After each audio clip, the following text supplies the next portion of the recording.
All right, we're going to try this again. So we have questions 29 through 65 right now, and then I'll make a second video for questions 1 through 28, only because I've already gone through 1 through 28 in class, and so that second video would be just for people who were absent, or if you wanted to go watch it again. So this is for to make sure that I have all the questions covered. I started this video once and for some reason it stopped, so this problem's already been worked out. But basically what you're doing is you have this number right here, this expression right here, and you're dividing by this. So that number goes, this expression goes in the front. And you ask yourself, okay, what do I multiply a by to get a cubed? And it's going to be a squared, okay? And so then we take a squared times a and put a cubed right there.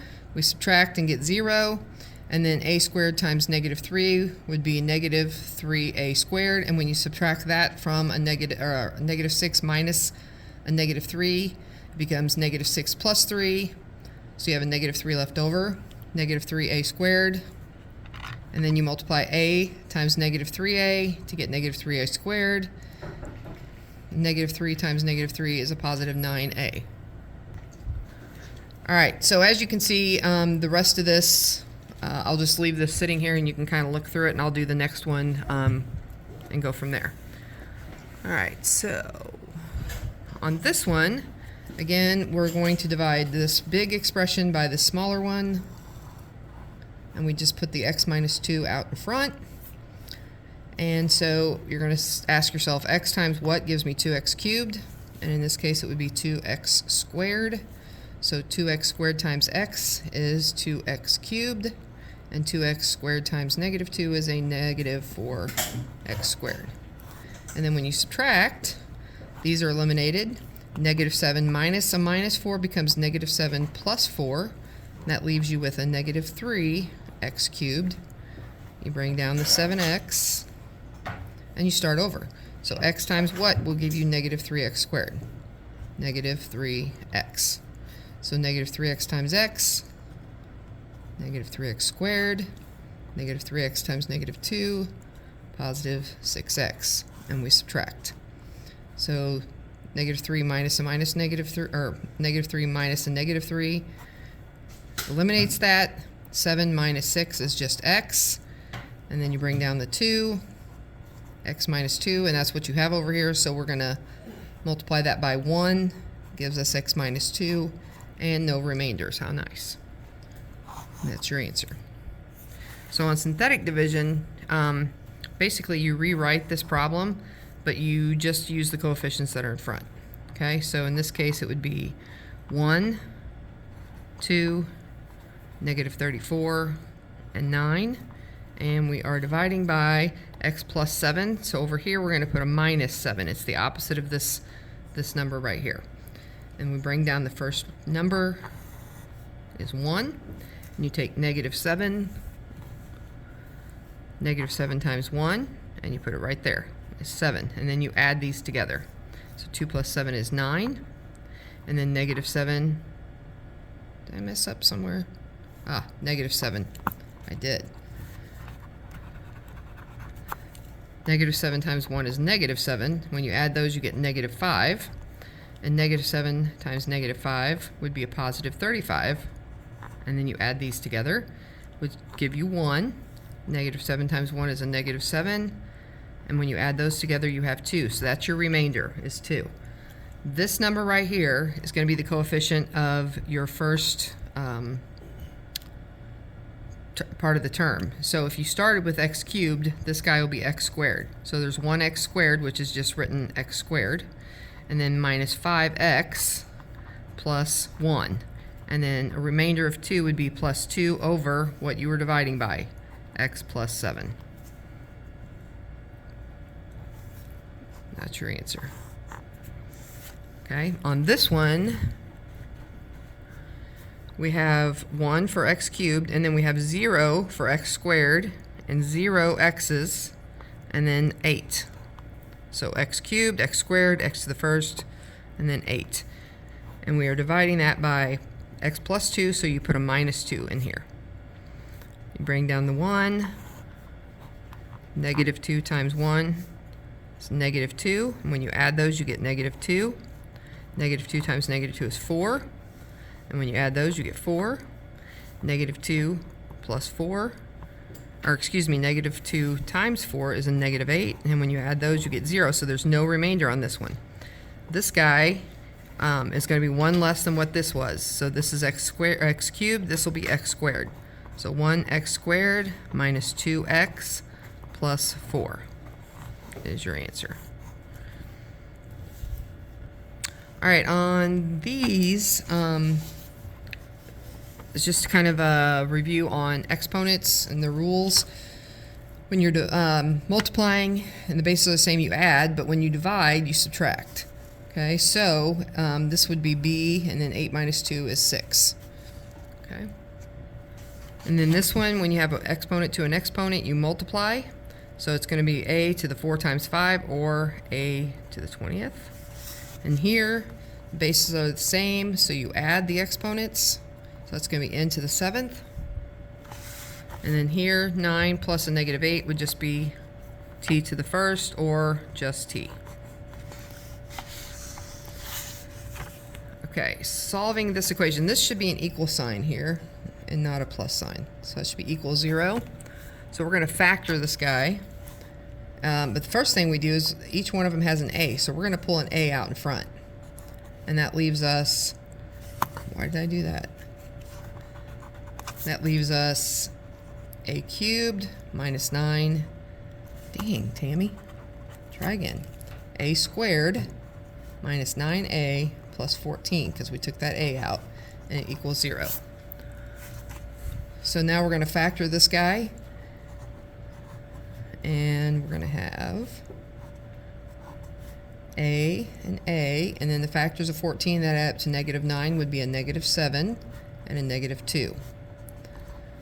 So now I have 3 factors, a minus 7, and a minus 2, that if I multiply them, they have to equal 0. So if a is 0, that takes care of it, because it won't matter what's in here. 0 times anything in here is going to be 0. So a can equal 0, right? Or if I got this to be 0, then whatever this is times 0 times whatever that is still going to be 0. So a minus 7 equals 0, or a equals 7 will work. So a could be 7. And then the same thing here with a minus 2. If I set it equal to 0 and get it to be 0 here, then no matter what these are, times 0 is going to be 0. So add 2 to both sides, a would be 2. So those are your 3 answers for that. Any of those would make that that statement true. Okay? Over here, I need to move this 5 to the other side, which would give us 9x squared minus 12x minus 5 equals 0. Okay? And we're going to factor that guy. So to do that, I'm going to take 9 times negative 5 and get negative 45. So the factors of negative 45 that add up to negative 12 are going to be 15 and 3. So negative 15x and a positive 3x. Okay?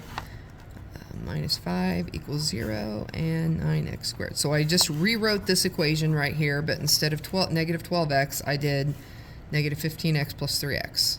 Those two things put together give you negative 12x. Now I'm going to group these guys. These two together and these two together.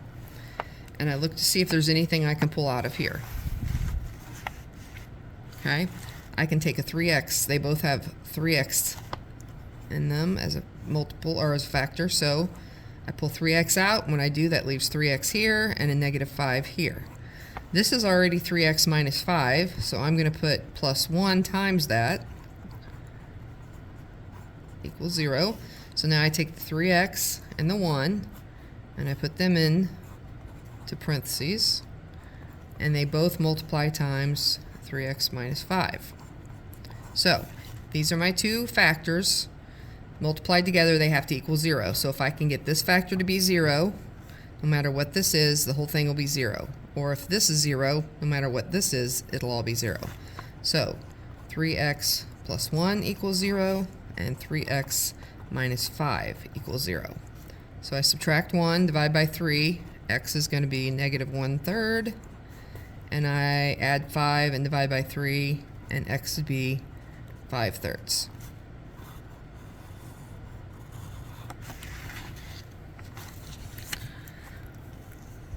All right, on this, we're just adding and subtracting polynomials, basically. You're going to take this polynomial, f, and subtract this polynomial, okay? But when you subtract everything in it. So you have 4x cubed minus 5x squared plus 8, and then you're subtracting all of this. So you're subtracting 2x cubed, and you're subtracting negative 9x squared, which makes that plus 9x squared, and you're also subtracting a negative 7x, which would make that a positive 7x. So once you have them all written out, you just pick out like terms and add them together. So there's a 4x cubed and a negative 2x cubed. That gives you 2x cubed total. And then a negative 5x squared and a positive 9x squared gives you 4x squared. And then there's no other x's besides the 7x, so it stays all by itself. And then there's no other numbers without a variable besides the 8, so it just stays. So there's your answer for that, for when you subtract. Okay? When you add, you don't have to change anything. You don't have to do anything. You literally just combine like terms. So 4x cubed minus 5x squared plus 8 plus 2x cubed minus 9x squared minus 7x. So now we just pick out like terms. We got 4x cubed here, and 2x cubed there is 6x cubed. And then we have negative 5x squared. Negative 9x squared is a negative 14x squared. And then again, the negative 7x and the positive 8 just stay as is because there's no other ones to match up with that. Okay. On this one, I'm not even going to work this one out because what you would have to do on this one is go ahead and do long division or synthetic division. I'm not going to go through that again. I will tell you that on your final, it's not going to be one that can break down. Normally, you're just going to have something like, oh, I don't know, maybe even just this negative 7x minus 30 and divided by x squared or x minus 2, and you would literally just write the problem. So you would put like negative 7x minus 30 over x minus 2 like that and leave that as your answer, but with the stipulation that x could not equal 2, and that's kind of the important part. This denominator cannot equal 0, so you need to find out what will make this 0 and put a little side note that x cannot equal that. Okay, so basically on those you'll just rewrite the problem and then put what x cannot equal. Okay, all right. Down here, think of it as starting on the right and working left. So you're going to take the gx amount, which is this 4x plus 5, and you're going to put it into x of the f of x equation. So I rewrite f of x as 3, and then there's my x, okay, minus 7. But instead of x, I'm going to put what g of x is. So 4x plus 5. And then I distribute, and I get 12x plus 15 minus 7. Add like terms, and you have 12x plus 8. Okay. And then here, oh, that was for this guy. And then down here, we do f of x into g. So you do it backwards. You do it the other direction. So you're going to take 3x minus 7 and put it into the 4x plus 5. So here's 4, there's your x, and plus 5. But instead of x, we're going to put 3x minus 7. So 3x minus 7 is 12x. 4 times negative 7 is negative 28. Plus 5. That gives you 12x minus 23. On this one, they want to know if they're inverses or not. Notice that it says show your work on your test. If you do not show your work, you will not get points. Okay? So you have to do f of g and g of f of these two functions and see if they come out as x on both of them when you do it. So first we'll do f of g. Okay, so I'm going to take g and put it into x, or f, sorry.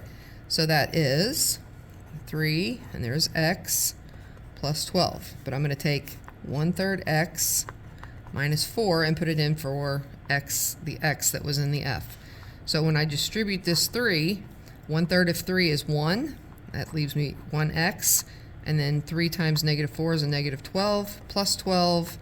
Those cancel, and it leaves you with just x. So we're good on f of g. Now we need to try g of f of x.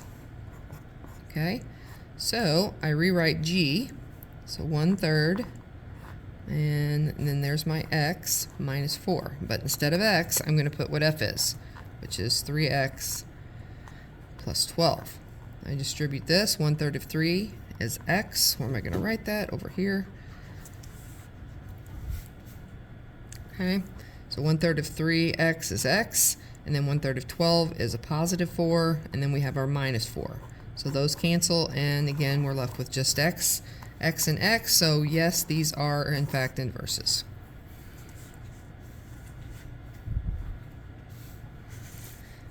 At the bottom, you have this big long thing here, and they want you to tell me, what your ending value is going to be if you did this. So you're going to take -2 and put it into h, and then whatever you get for h, you're going to put into g, and whatever you get g, you're going to put into f.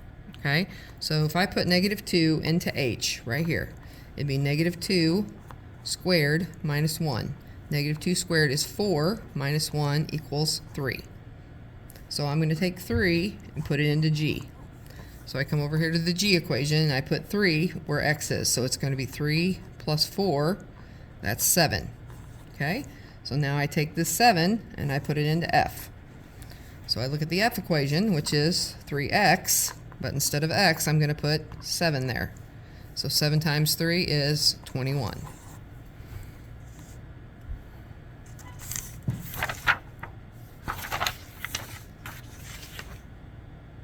$45. These, literally, you just punch these in the calculator, okay? You're going to take, let's see if I can see this without the glare. Okay, so on this one, it's 256 to the 3/8. So you type in 256, and then you hit the little up cursor right here, okay? And then you put, you hit alpha, and the button right next to it, and it'll let you put in a fraction. And you put in 3, and then your down arrow, 8, and then you hit enter, and it'll tell you right there that it's 8. Okay, same thing over here on number 46.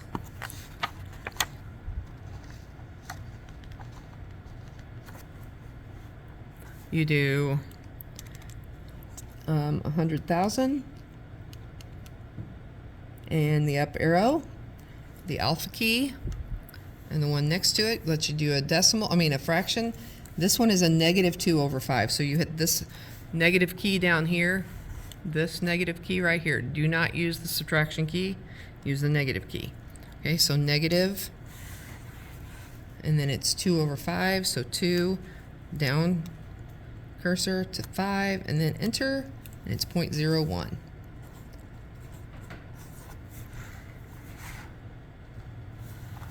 Okay. All right, these, you're going to need to simplify the radicals to see which ones are alike that you can add together. The square root of 12 can break down to the square root of 4, the square root of 3. Square root of 4 is 2, and the square root of 3 stays 3, and then you still have the 7 out in front. So you have 14, 7 times 2, square root of 3. Over here, 48 is 16 and 3.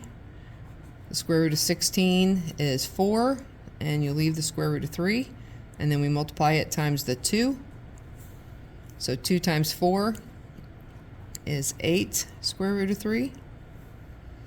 And 75 can break down into the square root of 25 and the square root of 3. Square root of 5 is 5, and square root of 3 just stays square root of 3. And we have a -4 in front. So that's going to be minus 20 square root of 3. So all of these are the square root of 3. So we can literally just take the 14, the 8, and the -20 and combine them. So 14 plus 8 is 22, minus 20 would be a positive 2 square root of 3. Over here, we take 3 times 8, we get 24, and then 5 times 10 is 50. Y times y is y squared, and then there's nothing to multiply the z by, so it just stays as z. So then I usually break these apart. I leave the 24 obviously as it is. Square root of 50 times the square root of y squared times the square root of z. The square root of 50 is 25 and 2, which 25 is 5. Square root of 25 is 5, and that stays as the square root of 2. So we have 24 times 5 square root of 2, and the square root of y squared, the square and the square root cancel, so you just have y. And then the square root of z just stays as the square root of z. Can't do anything with that. So we combine everything that's outside. I say combine, we multiply everything that's outside the radical, so 24, 5, and y, which would give you 120 y. And then under the radical we have 2 and z. So 2z. Sorry. On 49, we can split these apart and make it the square root of 100 times the square root of x squared times x square root of x, because 2 plus 1 is 3, and then times the square root of y. Okay? So 100, and then x cubed I split up as x squared and x, and then y I just left as y. So the square root of 100 is 10, the square root of x squared is just x, and then these two guys just stay under the radical.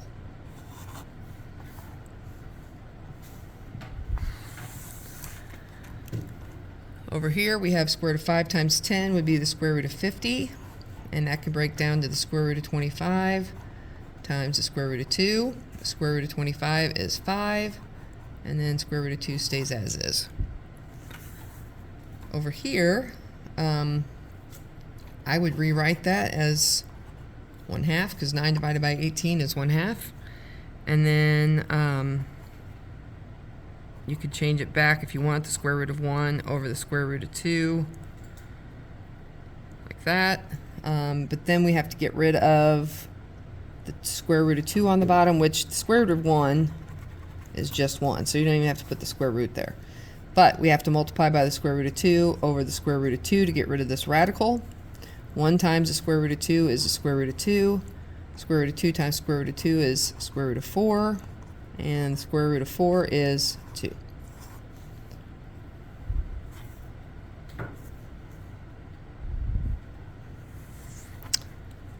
Square root of 8 can reduce down to the square root of 4 times the square root of 2.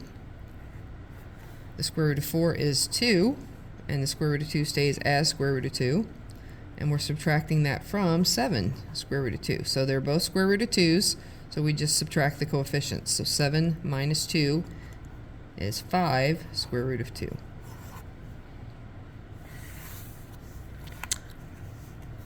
Alright, on these guys, we need to get rid of this radical sign so we could solve it. So I'm going to square this side, but that means I have to square this side.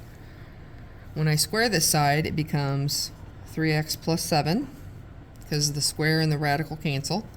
And then over here, this is going to be x minus 1 times x minus 1.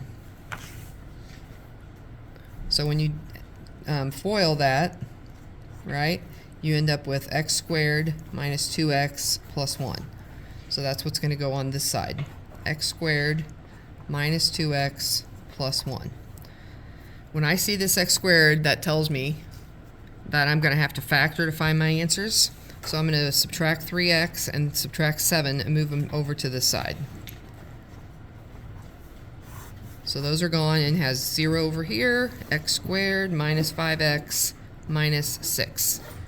Now I can factor this guy down and set them equal to 0 to find out what x could be.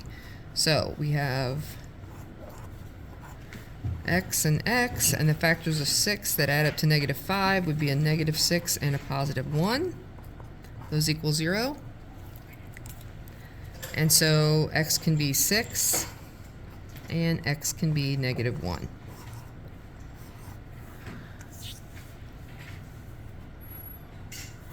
On this one, you need to get rid of the 3's before you do anything with this exponent. So I'm going to subtract 3, and that leaves 6x minus 8 to the 1/4 equals 6. And then now I'm going to divide by 3 to get rid of this 3. So now we have 6x minus 8 to the 1/4 equals 2. Now to get rid of this 1/4, I'm going to take it to the 4th power, because remember, when you have an exponent to an exponent, you multiply, and if you multiply 4 times 1/4, you get 1.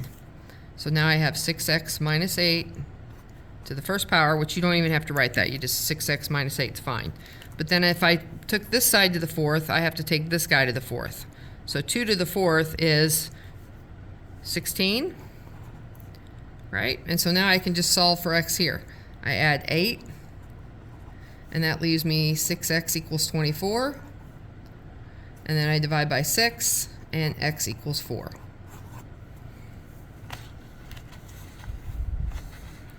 On this one, I'm going to get rid of this 1 first.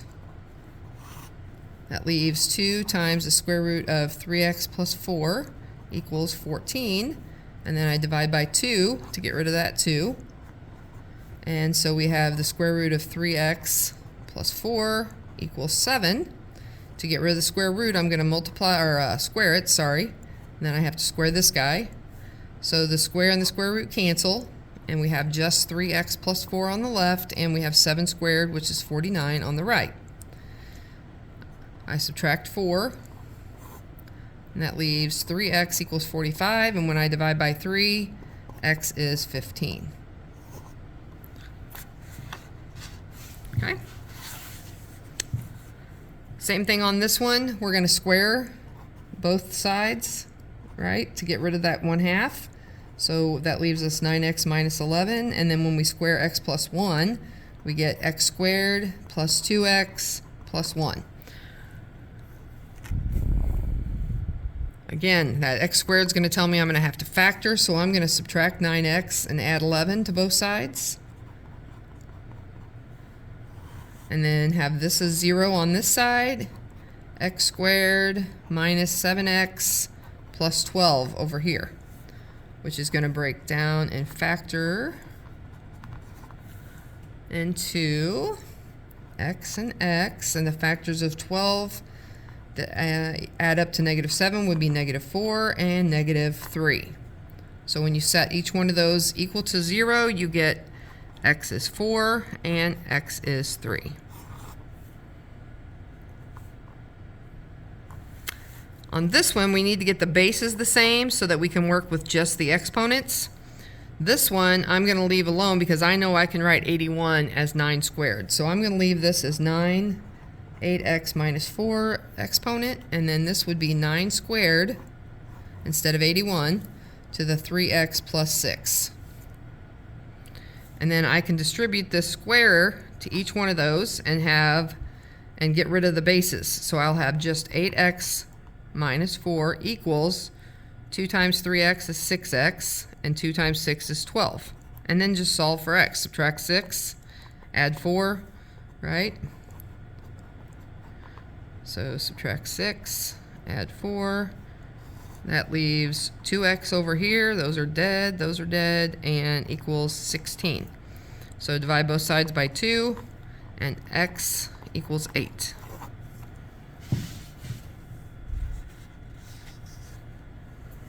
Same thing with this one.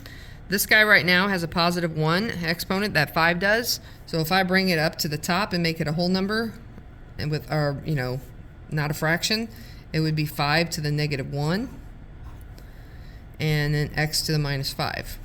And that's going to equal, this can be rewritten as 5 squared to the 3x plus 2. -1 times x is -x. And -1 times -5 is a +5. So now that the bases are the same, I can work with just the exponent. So I have -x plus 5 equals 2 times 3 is 6x, and 2 times 2 is 4. Okay. Add x over here and subtract 4. Leaves you 1 and 7x here. Divide by 7, and x equals 1/7.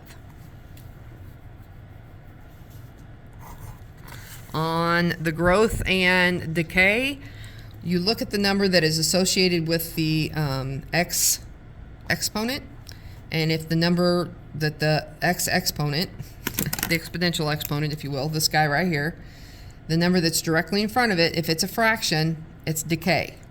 If it's a whole number, or if it's a number bigger than 1, then it is a growth. So this guy is obviously less than 1, so it's going to be a decay. This one is written as a fraction, but it's more than 1. It's 1.5, right? 3/2 is 1.5, so that would be a growth. 10 over 11 is a fraction, less than 1. It's a decay.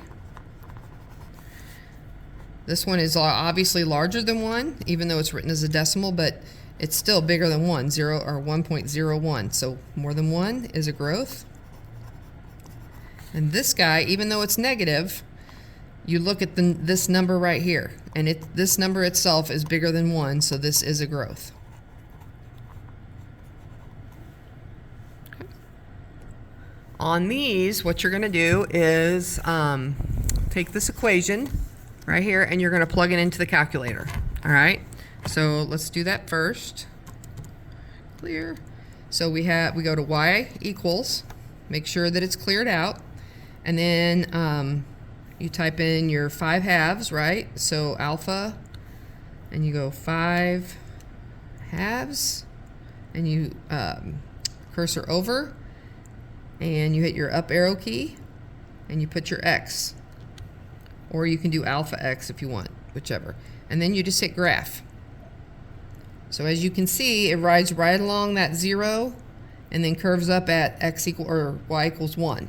So if I were to graph this guy, I would go right along the right along the x-axis, sorry, and then at y equals 1, I curve it up, okay?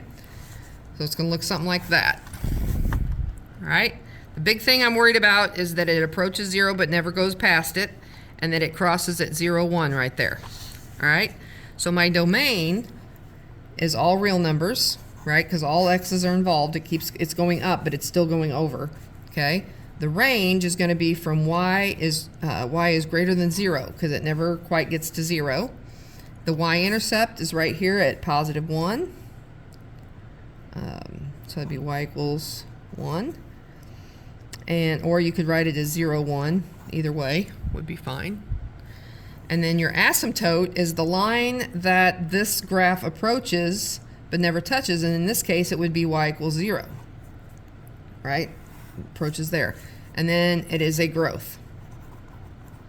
And you could look at that too, at the number in front of the exponent is bigger than 1. Right? 5/2 is 2.5. So on this next one, we got quite a bit bigger equation. Again, we go and clear it out. Hit clear, and you type your equation in. So what is it? 4 to the x plus 1. So 4, and then your up cursor, and then x plus 1, and then you cursor over, and then it's -5. So -5 and graph. Looks like that. So it is and if you can't tell by looking at it like that, hit your zoom key and then zoom in, hit enter, and then move your cursor to where you want to zoom in at. So you want to come down here where you can see where that asymptote is, right? And you can see that it's at, well, number 1, it crosses the y-intercept at -1, or the y-axis at -1, 2, 3. Is it, or is it? Okay, another thing you could do just to check it, you can hit trace and move your cursor up and watch these numbers down here. So like right now it's at 0, -1. Trace. Why won't it go up? Okay, let's zoom out. Zoom out.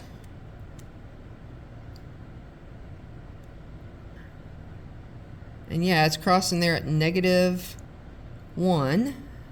So as we zoom in again, we can see